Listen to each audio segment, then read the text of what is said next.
Big Boss Malayalam season 8 അഗ്നിപരീക്ഷയെ സംബന്ധിച്ചിടത്തോളം ഏറ്റവും പ്രധാനപ്പെട്ട ഒരു എപ്പിസോഡാണ് ഇന്ന് വരാൻ പോകുന്നത്. എവിക്ഷൻ നടന്ന ഒരു എപ്പിസോഡാണ് ഇന്ന്.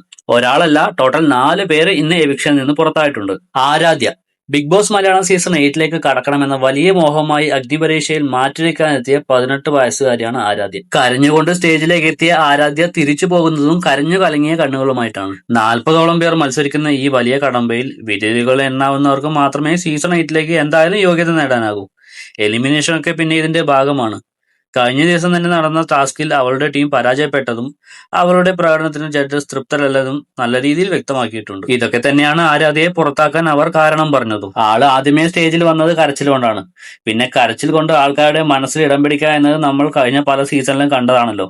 അതുകൊണ്ട് ഇതൊരു സ്ട്രാറ്റജി ആണോ എന്നും നമുക്ക് പറയാൻ പറ്റത്തില്ല. പിന്നെ ജഡ്ജസും ആരാധ്യയുടെ പെർഫോമൻസിൽ അത്ര സാറ്റിസ്ഫൈഡ് ആയിരുന്നില്ല. സോ അതുകൊണ്ട് തന്നെ ജഡ്ജസിന്റെ ഡിസിഷൻ ആയിരുന്നു ആരാധ്യയെ പുറത്താക്കുക എന്നുള്ളത്. So Aradhya Big Boss season 8ലേക്ക് കടക്കാതെ നേരെ അഗ്നി പരീക്ഷയിൽ നിന്ന് തന്നെ ഔട്ടായിരിക്കുകയാണ്.